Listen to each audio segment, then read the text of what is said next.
Good afternoon, and welcome to our session in breakout path number 3, the potential for the agricultural sector to contribute to net zero goals. I hope everybody was able to enjoy the networking break from 2 to 2:30 Pacific time, and grab yourself a cup of virtual coffee, and also meet up with some friends, some new colleagues, maybe somebody that was able to assist you with a question that you may wanted to answer, or to learn a little bit more about the carbon markets or other things like that. So now we're going to move to a fairly esteemed panel here. We've got a session, the title of which is the potential for the agricultural sector to contribute to net zero goals. My name is Adam Chambers. I work for the Natural Resources Conservation Service, which is under the U.S. Department of Agriculture. And I guess my agency works extensively on voluntary conservation practices and getting more conservation on the land. Those then tie quite nicely into some of the carbon market opportunities. Again, our efforts are on voluntary conservation, and again, that leads to some great carbon market opportunities.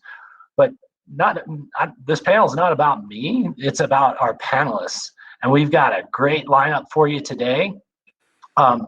We've got Karen Hogan-Kazira, who's the president at Varesco Solutions.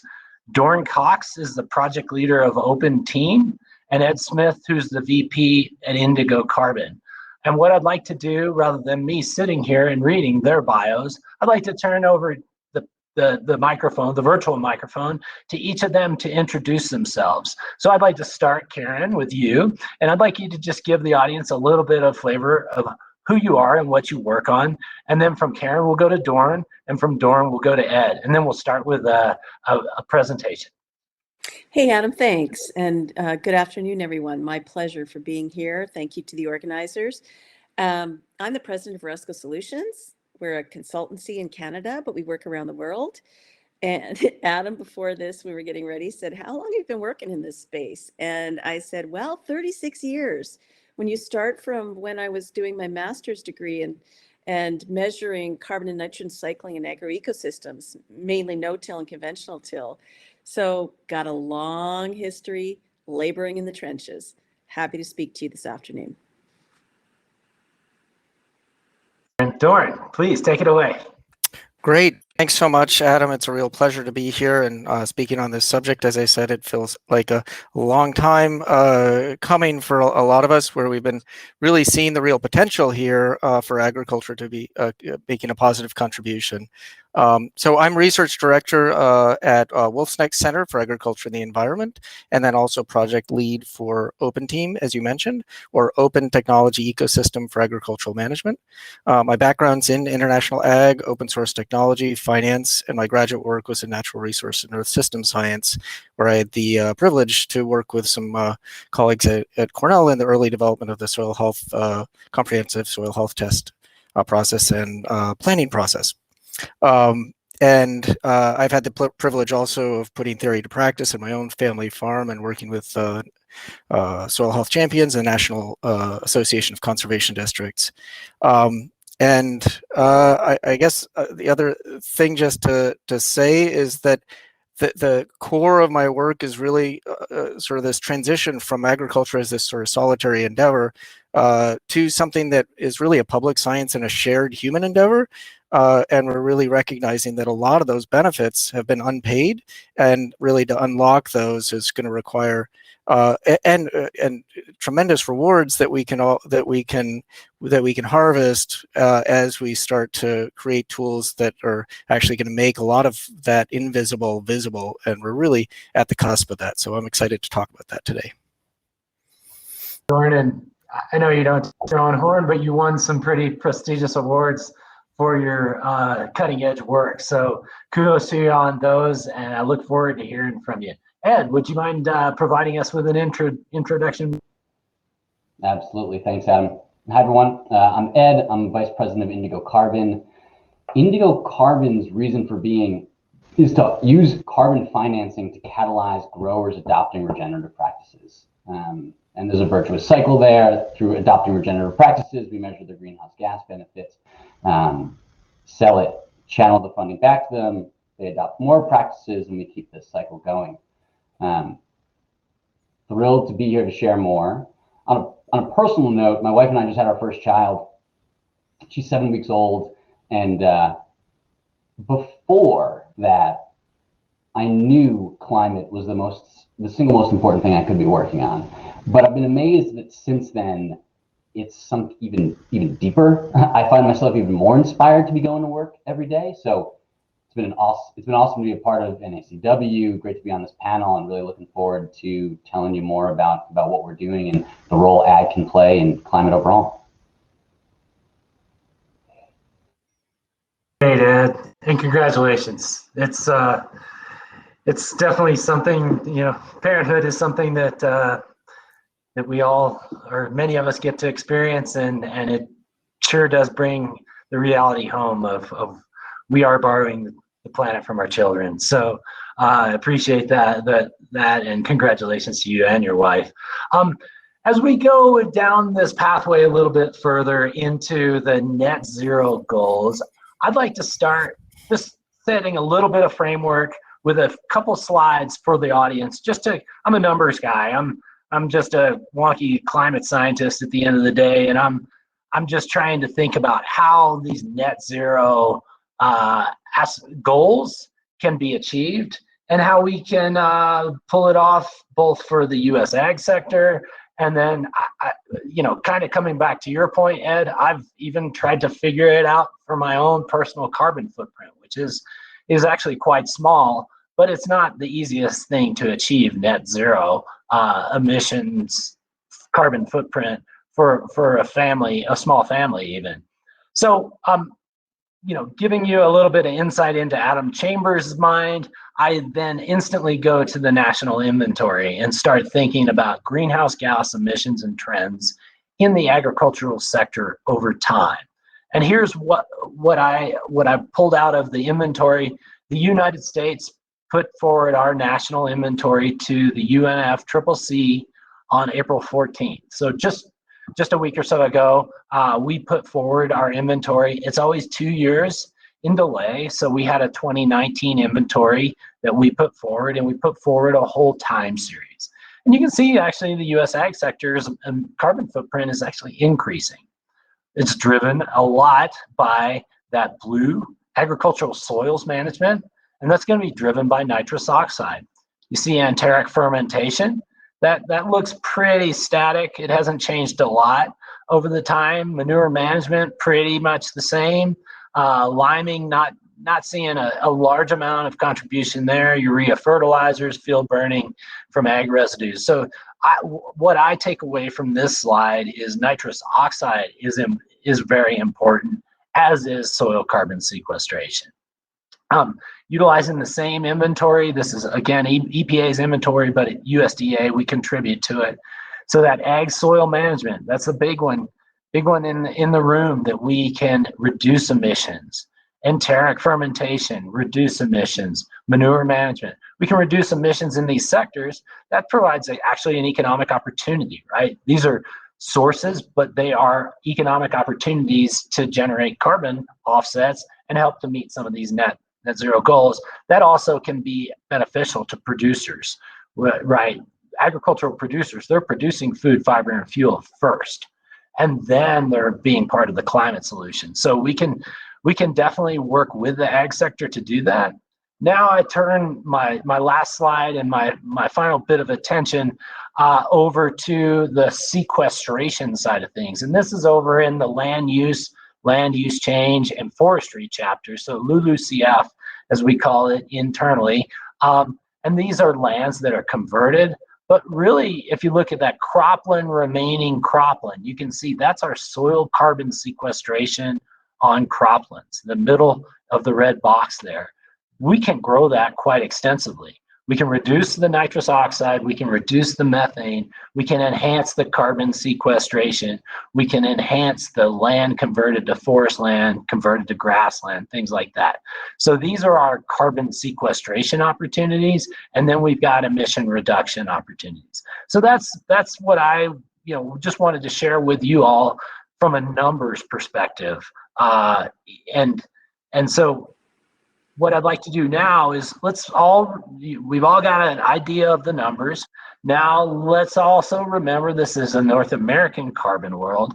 So I was wondering if Karen could help me kind of get a little perspective on the longevity of your career and what you've seen and how we take this market opportunity to deliver big time, and also give us some Canadian perspective, right? We this is North America, not United States. We got to do this together. So would you mind giving us a little perspective from the Canadian side? Yeah, just a second here. I'm just going to get to my PowerPoint presentation. We already practiced this. Hang on a second. So I'm sharing my screen, right? This is embarrassing. Allow, yes. I'm trying to get to my PowerPoint presentation. Hold on a second, guys. So it worked fine the first time. I think I've got it. There we go. Now if you go to, there we go. We're set to go. Perfect. Okay. Well, thank you, everybody. I really appreciate the opportunity to come and speak to this. I've been to North American Carbon World before. And when I did in 2018, I got a little award, which is pretty exciting. The staff observed that maybe I should be rewarded. And I'm hoping that maybe now that I'm a speaker, and I might get that Yeti cooler. So I've got to talk to Craig Ebert later about prospects for that. But anyway, for ESCO Solutions, I think I introduced myself, been around for a while.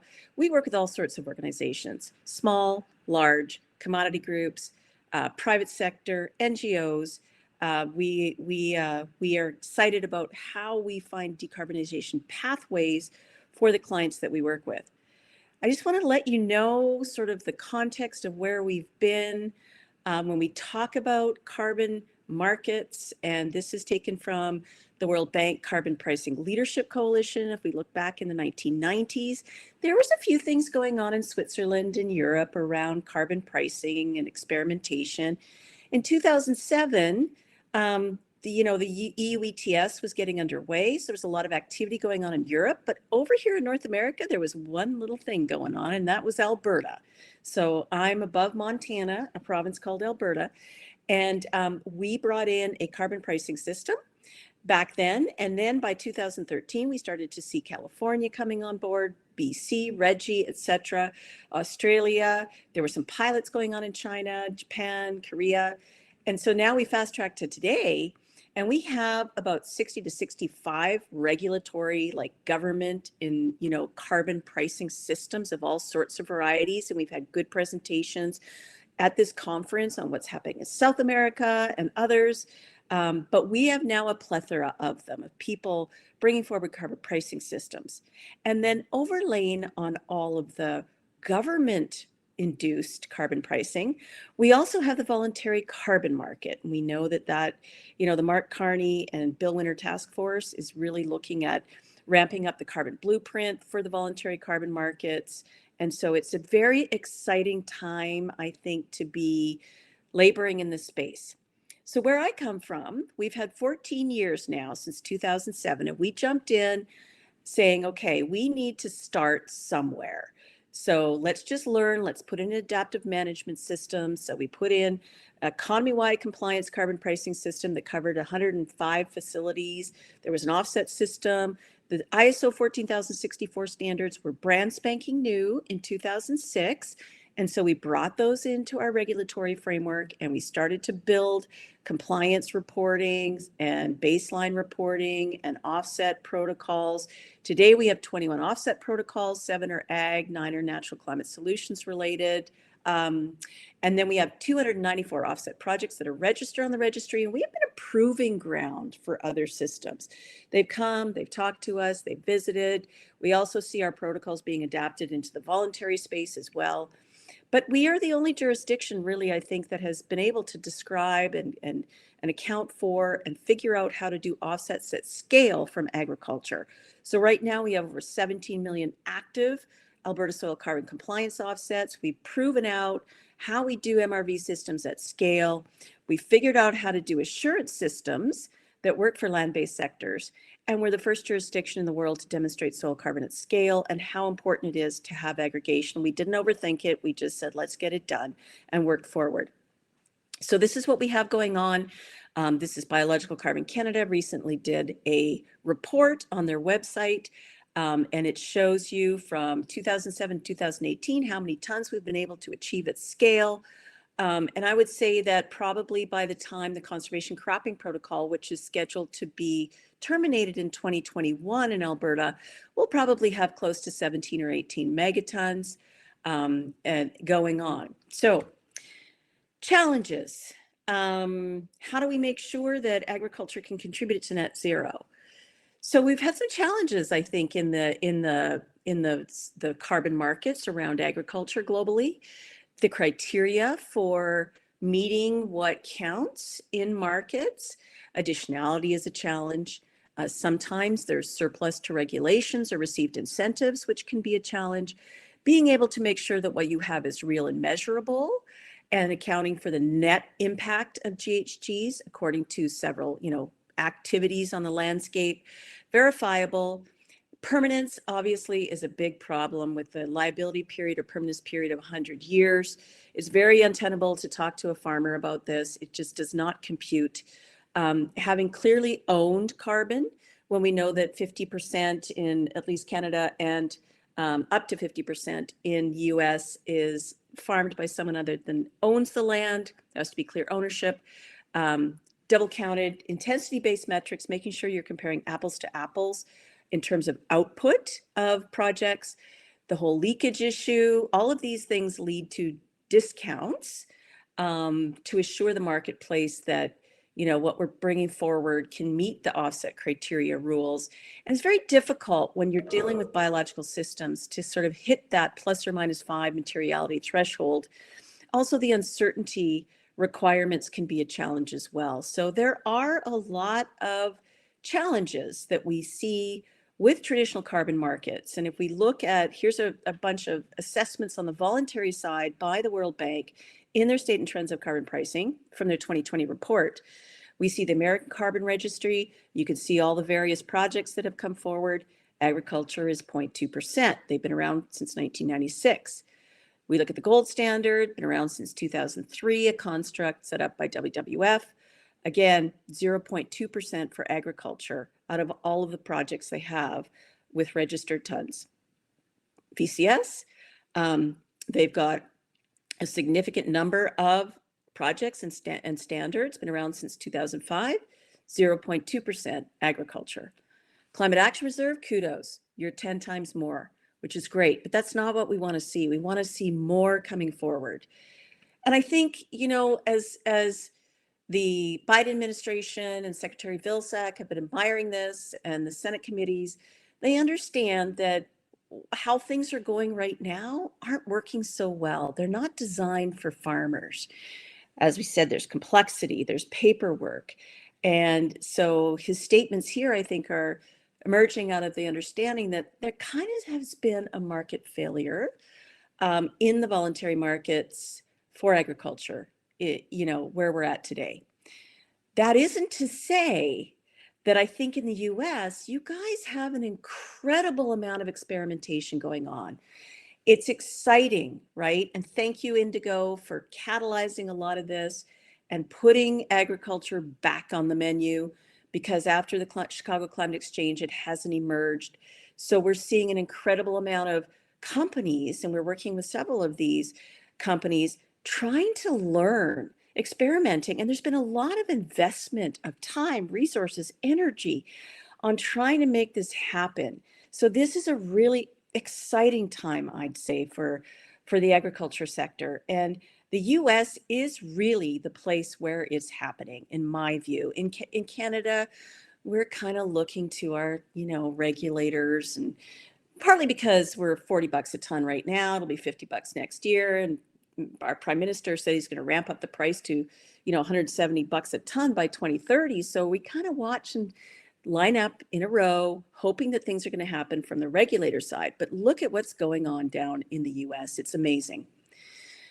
One of the things that's really catalyzed, like when we wrote our protocols, we wrote them for the technologies of tomorrow.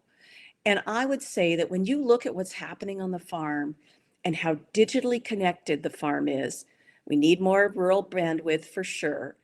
But the amazing amount of, Dorn's going to talk to this, but sometimes 90% of the information is still sitting on the machinery and not being captured effectively. So how do we mobilize digital ag? And I'll let Dorn talk about that. But as we think about, with all of this experimentation, all of this investment, all of this excitement that's happening in the US, how can the US government, and they're having those caring conversations right now, leverage all of this and demonstrate to the world how this could be done? And so some of the concepts that we've been batting around amongst ourselves and with other stakeholders is, man, 100 years is a real challenge. Could the USDA with its resources take on that monitoring role and alleviate some of that burden? Could they leverage their enhanced conservation programming? And I think Adam's going to be talking about a little announcement afterwards, to try to say, okay, well, if we're doing cost share, can we build some of that carbon that we're cost sharing with into a strategic reserve to help enable these markets? There's never been an insurance product for carbon that's emerged in the 30 years of dabbling in these markets. Is there an insurance product that can be brought forward? Verification costs, USDA folks on the ground, NRCS, can they be helping out with some of these to lift the burden from the projects and the markets?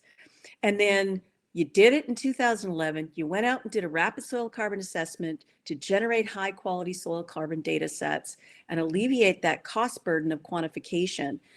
You heard maybe at the Leaders Summit yesterday, Prime Minister Scott Morrison saying Australia is all in on their carbon. They're investing in all of this to help mobilize and reduce $35 a hectare of cost of measuring to $3 a hectare by rapidly investing in technology. Maybe for the early adopters, you can consider a storage fee for those who've built the carbon sink, or you can apply what Alberta's got, and I'll talk about that in a second. Capacity building with the private sector to help scale adoption and awareness of climate smart ag practices, and to consider early stage financing.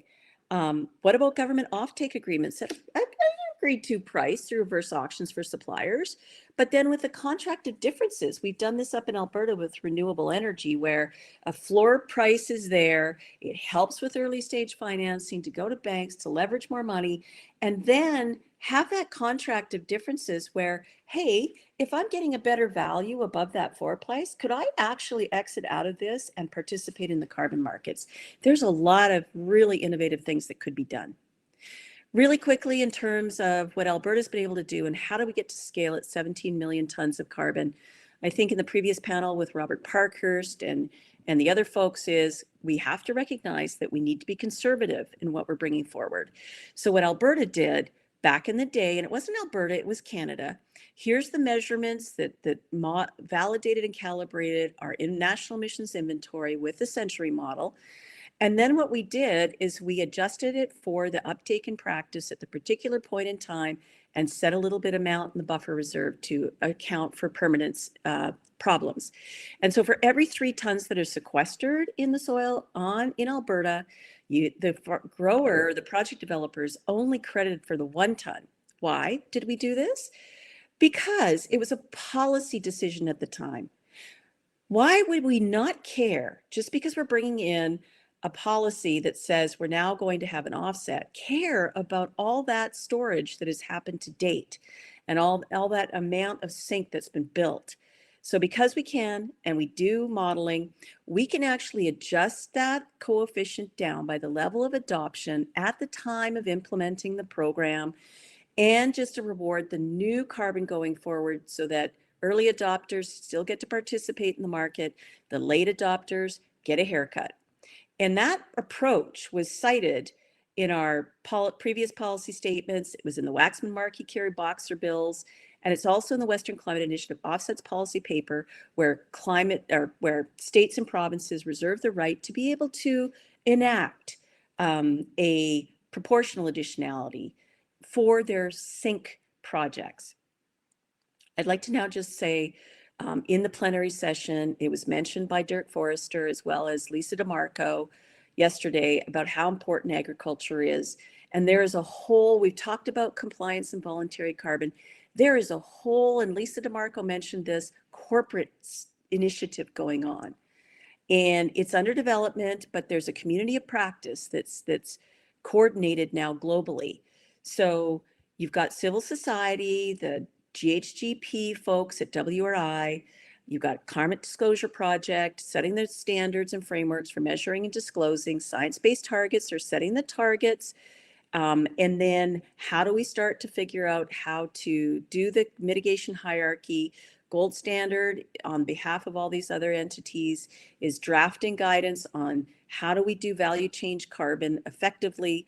And I dare say that food and beverage has been at the fore of all of this, mostly because when these corporates do their global carbon footprint, according to GHGP, they find that 60 to 70% of their global carbon footprint is upstream on farm. And so that is an opportunity to scale investments. And since Paris, it's not been that long. You see the amount of commitments on science-based targets, renewable energy 100, carbon neutral, and net zero. This is going to drive a lot of action, and there's been huge pledges. We've heard a lot about it at this conference. So this entire community of practice is really focused on how do we open up that supply chain carbon and have collective action on the ground, to get these things going. And there are pilots going on in the US and Canada around this. When Carbon Disclosure Project looks at the potential in value chain emissions, it's huge, huge. And so you think about the corporate world, where if you're a food and beverage company, your scope 3 category upstream on farm is your purchased goods and services, 60 to 70%. If you are an agri input supplier, your scope 3 category downstream sold on farm, use of sold products can be very high as well. So there is an incredible opportunity here for us to think about how we increase investment, increase value on the farm, and take collective action in the corporate world. I'm going to stop there, Adam. Hope I didn't. Great. Thank you. Thank you so much for giving us the Canadian perspective, but also you're passing it right back to the U.S. I think we've got to lead as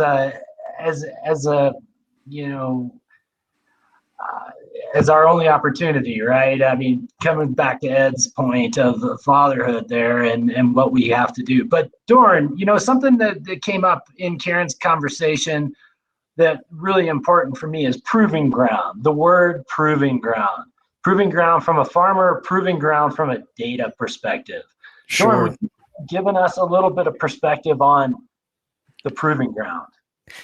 Yeah, absolutely. Thanks so much. I mean, I think that's the core here again, is that this is an applied science, and it really needs to, we really need to actually make it work on the ground, and what we're measuring actually has to be real change. The good news is that improving soil health and what we need to do to adapt to climate change is also what we need to do to move towards mitigation. But I want to just say, from the farm perspective and the data perspective, we're asking so much more of agriculture, not just food, fiber, and energy, but we're also asking all of these other values from it for climate and biodiversity and water quality and quantity and wildfire suppression and rural development. All of those have values, and data, unlike food, fiber, and energy, where you actually have a product that you can sell on the market, the rest is actually created out of data.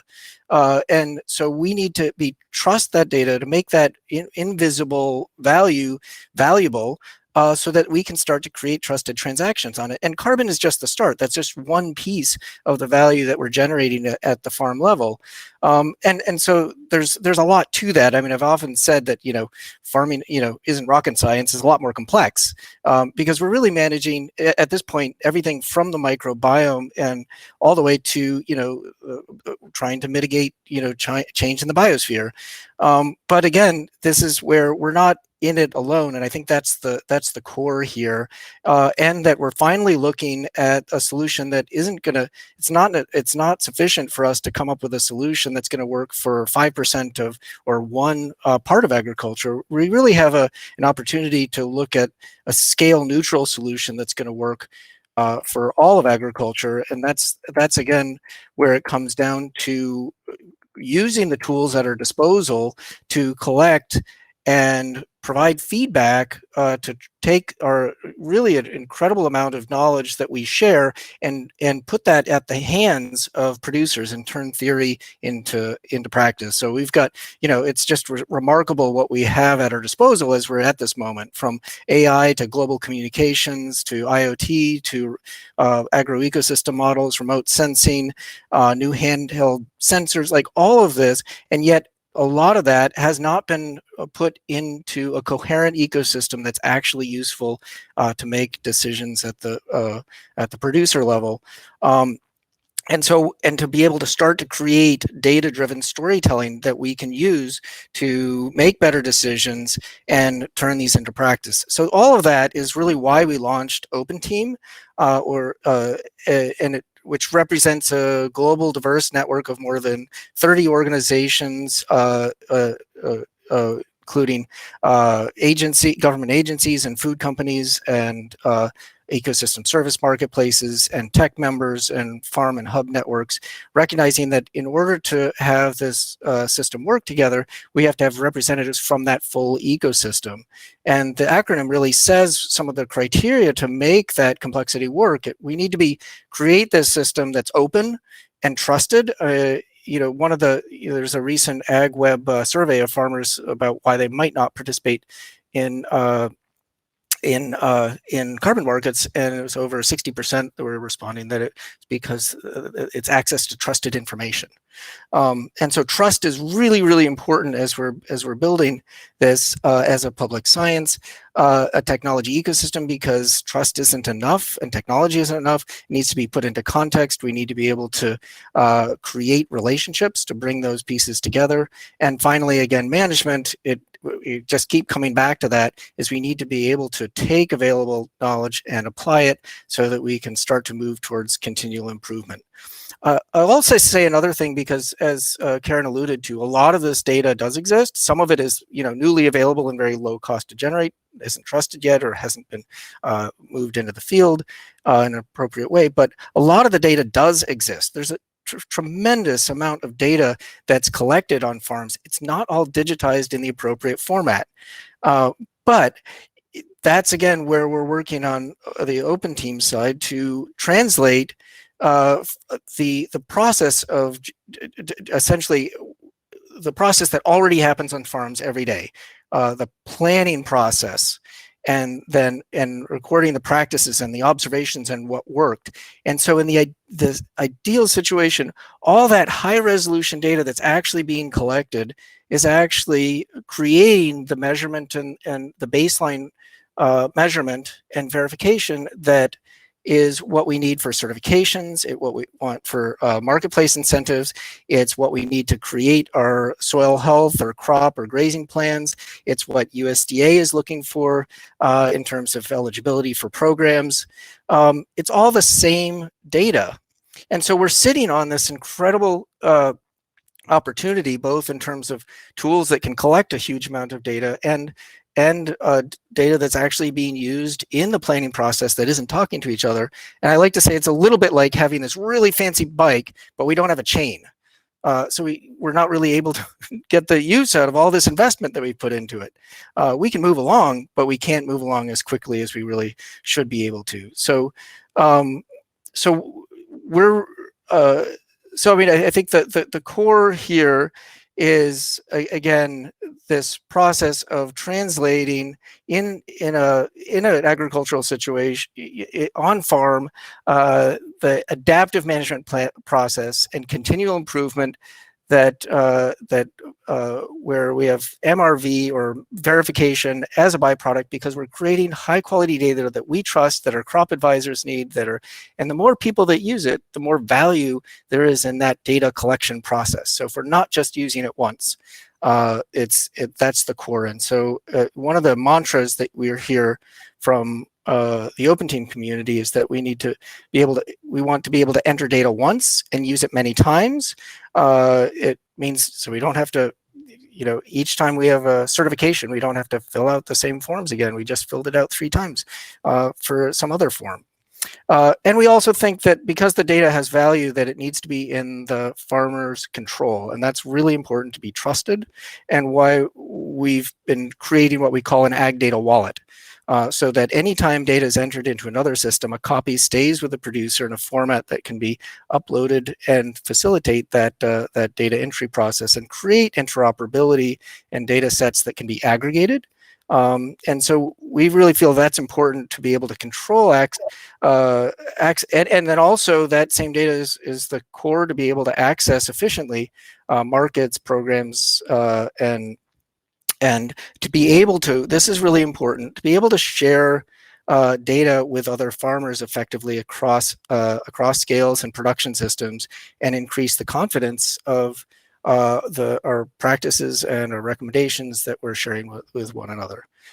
So I will I'll leave it again with that data as for marketplaces can be a byproduct of high quality management systems, and we can dramatically reduce the verification cost, the data collection cost, the cost of research, the cost of innovation, if we can really empower producers with the tools to drive better, create better data-driven, site-specific data-driven decisions on their own operations. So and I will leave it to Ed, and happy to come back to any of that. Great, Doran. Thank you much for the perspective, both from a producer perspective and from a data perspective. Something I took away from what you just said, farming isn't rocket science. It's a lot more complex. So now I want to turn to Ed over at Indigo Carbon and ask you the really hard question. Do you have a bike chain? Did you say, do I have a bike chain? Yeah. Doran said we have a very fancy bike, but the bike chain is actually Indigo, right? That's the thing that can keep the system moving. So I was just riffing on Doran there, but it does kind of make sense. The corporations and what you can bring from Indigo to the table might help Doran with his very fancy bicycle that needs a bike chain. So that's sorry if I went too far there, but it was too easy to not grab that one and focus on the. No, I love it. I'm sorry I didn't pick up on that right away. Great to listen to Doran and Karen, and I agree with a ton of what they said. And I can't believe it, but I was only going to share one slide, and Karen shared the same darn slide. Which is, if we're going to talk about corporates, I think this is a great one to talk about. So a lot of what I spend my day-to-day on is working with our corporate partners, the ones we already have, and getting more of them. And I've been thrilled with the reception so far. And I think what sits behind that is this. So this is from Natural Capital Partners, who I've seen in a couple sessions here. So thank you all for aggregating this data. But this is, and I know you actually have a newer version of this. This is up till 2019. But this is the percentage of the Fortune Global 500 who have made a public climate commitment. And that is a hockey stick growth chart that would make any Silicon Valley company jealous. It's really remarkable. And so the companies that sit behind these commitments are who I spend a lot of time talking to every single day. And from those conversations, I've learned a few things. The first is that the commitment is real and it goes all the way to the top. I find that these commitments generally have at least C-suite, but it's often CEO and board level buy-in, which is outstanding. The second thing I've learned is slightly less encouraging though, which is the commitments often don't have plans against them yet. Because it's really complicated though, and the standards are evolving. The work going on at the Science-Based Targets Initiative and the Greenhouse Gas Protocol, and a lot of what Karen just shared about the collaborations with Gold Standard and the work going on over there, I mean, it's remarkable, and there's a lot of hard work going on right now to define the standards for what it means to meet a bunch of these, and how do you actually do it. And so help from the ecosystem, the folks who are on this, who are attending North America Carbon World, is necessary. But if I had one wish, it would be to make every 2050 commitment 2040 instead. And if I got a second wish, it would make those 2040 commitments 2030, because there's just a little too much breathing room, I think, that's in there. But I take a lot of solace and comfort and inspiration from the corporate partners we have who are willing to act already. One of them is Maple Leaf Foods, and everyone wants to reduce their own supply chain first. But what I love about what Maple Leaf has done is they are working incredibly hard on that, but also said we will offset now until we have a better answer on our own abatement for our own internal supply chain, which I think is just a remarkable way to do it. And so another thing I've learned from these conversations with corporate partners is the importance of rigor, quality, and science. There has been too much greenwashing. The world has gotten really good at calling out greenwashing. And so integrity of claim and integrity of commitment is number one for every major sterling brand. And so that supports Doran's point and Karen's points. I heard Karen make a lot of points about standards and defining the right standards, and Doran making points about data. And in the depth of data, in the accuracy of data, and the more that is hoovered in from existing automated IoT sources, you name it, then the more accurate and believable that data is, and then the more you can believe in the claim that's being made. And so I think that rigor quality is absolutely essential, and I heard that made by both of my colleagues on this panel, and I hear that literally, it must be 10 times in every single corporate conversation that we have. So to that end, I do think now is different. There was a reference before to CCX, and ag has had its day in carbon markets, and that day didn't end well. The amount of digital innovation that's happened in the last 10 years is dramatic, right? And I think that is the thing that is going to make now different, and the thing that connects the standards and the data that Doran mentioned before, such that we can have really high quality, really accurate claims from our corporate partners, and then to actually put a dent in climate change, right? To say you did it and to believe that you did it, and to be quite certain that you did it. So I do believe now is different. And this chart also shows that now is different, right? I mean, like, these level of commitments have never been seen before.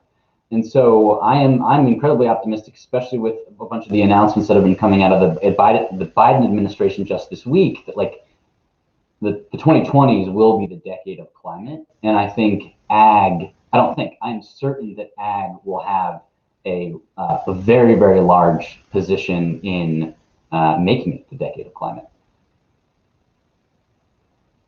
Yeah, thank you for those inspiring comments, and I like that. That's a hockey stick I like there. I like those commitments now. If we can deliver on those commitments, that's the critical piece.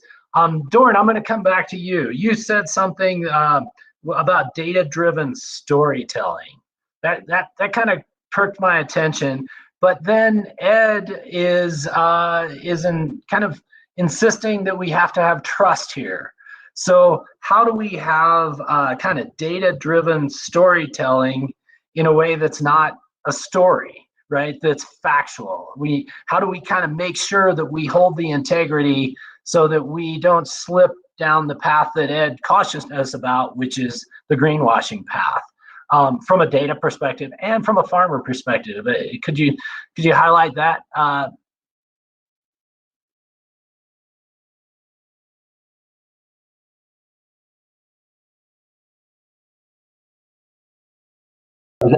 Muted there. I was going on. So thanks, Adam. And yeah, no, I'd love to talk about that. I think it's such an important point, because what the corporates want and the markets want is, again, confidence.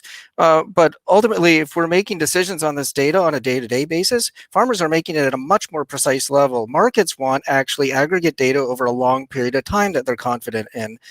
From a production perspective, you're actually interested in a subfield level on a finer grained level. The key is lining those up together so they're one and the same, so that data, the confidence that from a production level that we're making decisions on is both precise enough to make good agricultural decisions on, and then accurate enough. And believe me, producers pay attention to accurate or inaccurate data. And not that it's perfect, but this is part of where we're headed in terms of making continual improvement. And so I mentioned in the lead up to this, as we're coming out of the coffee break, that one of the keys is that we do a lot of data sharing about yield, because that's something that's really easy to measure, right? And so we're pretty confident about our yield monitors. People calibrate them. You're supposed to calibrate, like all those kinds of things. We have an opportunity now to tell different stories based on data that we have just as much confidence in, as we start to measure and quantify things like soil health and infiltration rates and field fitness and all these different things that actually have real economic benefits, like inch of rain per pound of, or a pound of gain per inch of rain. Those kinds of things are real economic indicators that we can start to share, but we have to have new tools to tell those stories. So it is not about telling stories, it's about having data visualization tools that allow us to then have the same conversation. Now that's really hard, because we live, your neighbor isn't necessarily your peer. In terms of your production system, you have enough diversity across the road in terms of soil types. We have enough diversity across a county in terms of climates or soils or production systems, or just even cultural differences. And so a lot of what we've been looking at is and be creating, quite frankly, with our members in Open Team, is what we're calling a digital coffee shop, which are the powerful analytic tools to be able to look at how your operation, pick soil health, pick inputs, compares to others that you decide who your peers are, and you can invite into that conversation. So it's not you're exposing everything to everybody, but you can have a private conversation, and then you can expand that out based on that with the same tools that researchers are using, sort of statistical analysis, but to be able to see that range and where you and your peers fit. And I think that's a really powerful communications tool, and then be able to talk about it. So when we were, and this comes from, the initial part of the, building out the Cornell soil health assessment, where you're ranked against everybody else in the database on each score, and you can get a sense of where you can improve. But that's pretty coarse. It's everybody. So, but the core there that we observed was how important it was to have the conversation, even with that. And if we can take the next step and really have confidence in sharing data that we're collecting on the field with one another. I'll add too that a lot of these tools, in terms of confidence, are like digital third-party verifiers themselves. Like the satellites are essentially a third-party verification. A calibrated device is essentially a third-party verification. A digital image taken from your certifier who's who's observing your cover crop is third-party verification. So there are all these opportunities to start to stack these to increase the confidence that you're pretty darn sure that what you put in that form is accurate, because there are all these other ways to cross-check it. And then again, if you're actually trying to make an agronomic decision based on the same data, you're also your verifier for that information. Great, thanks, Doran. That's I wish we had 2 hours here, folks. So we've got 10 minutes left. So I'm going to pressure my panelists to use 2 minutes or less to answer questions, so we can hit 2 more questions. I'm going to draw upon some questions that have come in from the audience as well. I'm going to try to package this question up, and I'll go to Karen, Ed, and then Dorn in that sequence on this question. There's a trust issue here. There's a permanence issue here, and there's a reversals issue here. They all kind of tie and package up together. Ed brought up the trust concern. We've got a panelist that's actually quite interested in the reversals in Canada. And so the question I have is, can we use year-on-year accounting? You're affecting, the carbon cycle in a given year. Some things that don't have long 100-year permanence, like you alluded to, Karen, but do make changes year on year. How can we, as a community in the ag sector, utilize that $1 trillion that Robert Parkhurst says he's going to invest, hypothetically, and to build trust, to prevent reversals, or at least to be able to deal with them, and to be able to open up this market space a little broader. So Karen, 2 minutes, Ed, 2 minutes, and Dorn, 2 minutes.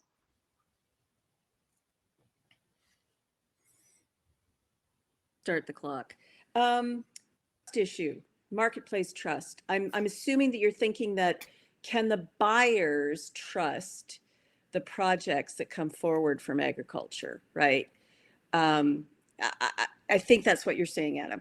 So with the gnarly bits that we have out here in terms of the 100-year permanence period that the markets have coalesced around, not just the markets, but the international community. And if you want to have things that are fungible under Article 6, you're going to have to conform to that. So what are the mechanisms that we can put in place? And it's a technical issue in my point of view.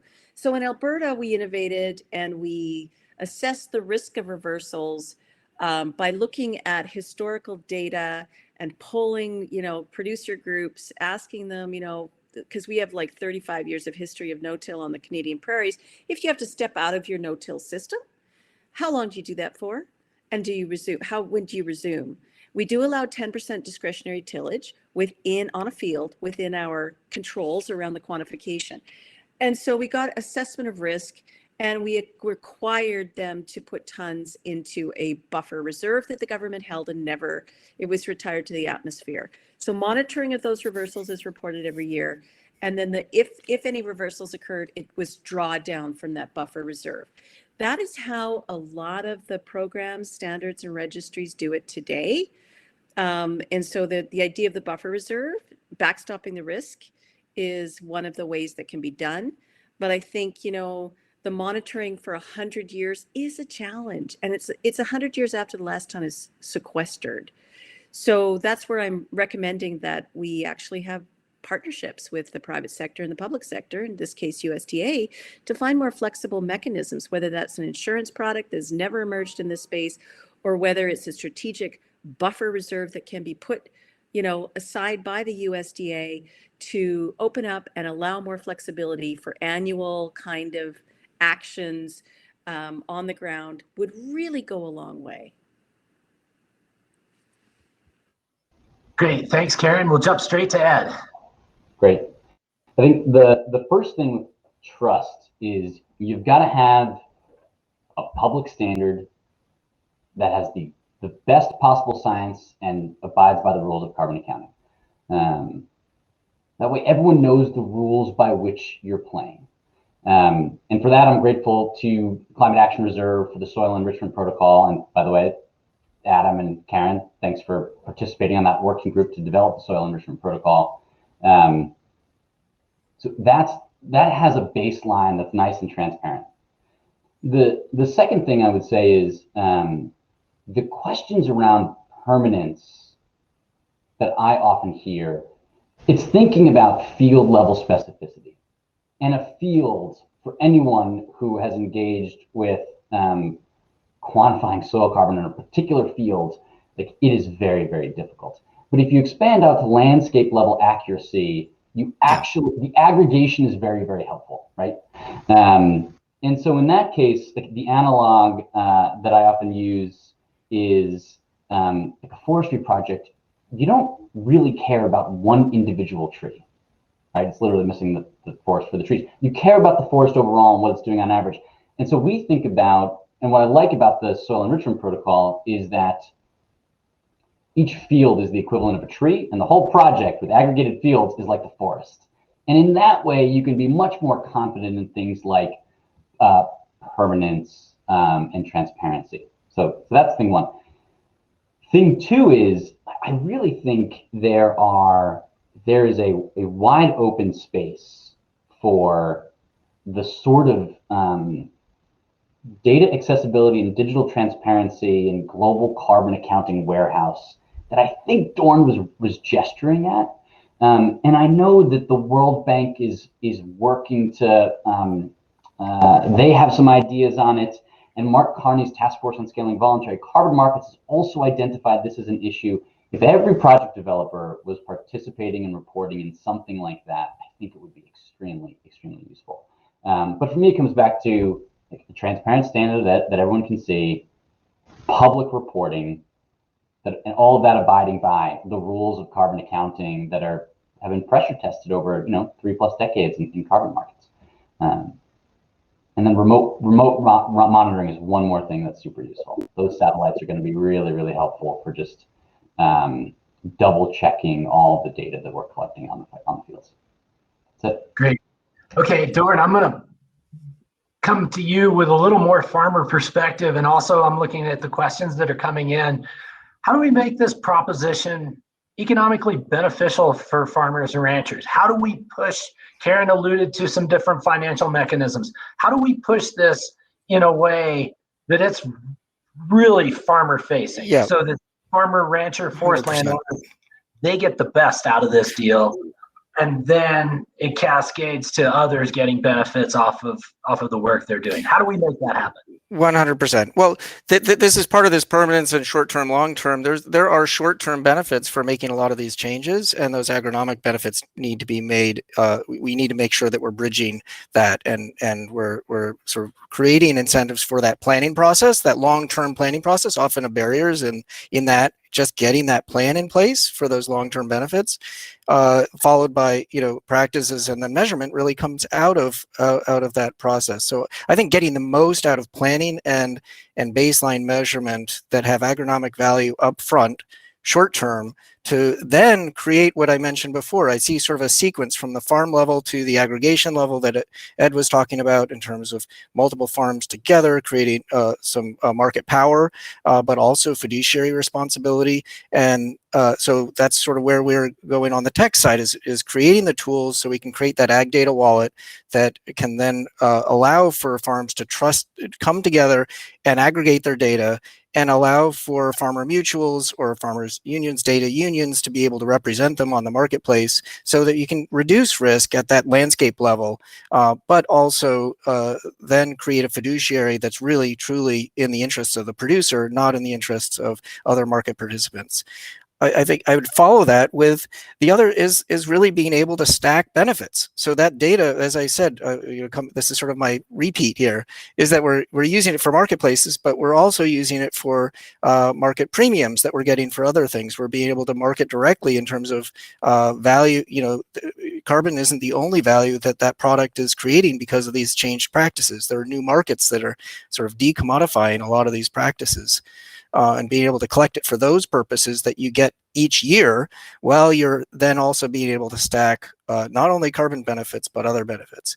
I'll leave it with what Ed sort of said I was allude to, which is that I think there is a role for a environmental claims clearinghouse. So if we can aggregate this data and it's in a similar format, we can make sure that we're not double counting, but that we are stacking benefits. So if we have a water claim and we have a carbon claim, or we have a different kind of carbon claim, that those, or biodiversity payments, that those all have intrinsic value that might have a local market that can also stack. And all of that together, I think, when you combine that with the soil health benefits and more weather resilience, start to make it a lot more attractive for the producer. But it's going to be, very specific to locations. In California, it's going to be a different sort of set of incentives than, say, in Maryland in the U.S. or in the Northeast in terms of water quality and those incentives. But I think stacking those and using the same data is sort of core to reducing the producer burden and maximizing the economic and environmental benefit. Okay, I've got one piece of USDA information that I'm going to talk about, so if everybody wants to stick around, but I want to, first of all, thank our panelists by giving them each a magic wand. And Karen, I'm going to hand the magic wand to you first. You have 10 seconds to tell me what you would change in this system to make it work. And I'm coming to you, Ed, next, and Dorn next. Magic wand, here you go. I think where the value is going to max out for growers and producers is the collective action that corporates will put on the ground in the scope 3 value chain. Honestly, when you start looking at the amount of carbon that comes out on an incremental basis per acre on offset protocols, it's maximizing the investment that can happen through multiple, and that's what the whole thing with the value chain scope 3 is. To me, that's the magic. You gotta go ahead. That's your 10 seconds. So Ed, here's your magic wand. You get 10 seconds. What would you change? Karen wants to change maximizing the scope 3 value proposition for farmers. What would you change, Ed? Someone invent a very, very low cost soil probe that we can stick in the ground and leave it there and get constant soil carbon readings. And ideally it would go down to a meter. If someone could invent that, I would love it. Great. I like that vote. Dorn, here's the magic wand. You get the last say on what magic thing you would like to change to make this better for the farmers and ranchers. Oh man, it's so hard with 10 seconds, but I think I'm going to say the coffee shop. I'm really excited about that, and coupled with the wallet, I think being able to share peer-to-peer and then connect public and private markets together is really exciting. I think that's the key to making us all in it together. And I have a round of applause that I'd just like, to give you from the whole audience, all 93 people who stuck around. I really appreciate the panelists sticking around. And I know I went a minute or two over on our time, but I think it was merited. I guess the last thing I would say is keep an eye on the USDA website. We're going to be announcing the Conservation Innovation Grants announcement within a near time frame that may focus on some carbon markets and some conservation finance work. And so there's some forthcoming opportunities from USDA. We're doing a lot of internal thinking as well. Then we have these other programs, the alphabet soup, but of course the Resource Conservation Partnership Program and the alternative funding arrangements, which really tries to move this space out. And I think together as a collective, we can take this to the place that we want it to go, and most importantly, make it a value proposition for North American agriculture. So with that, I thank you all for participating. I'm sorry I didn't get to everybody's questions, but I tried to feather in some of the questions, and I really appreciate the participation and the panelists. So thanks. I'll turn it back to Sammy. Thanks, everyone. Thank you all.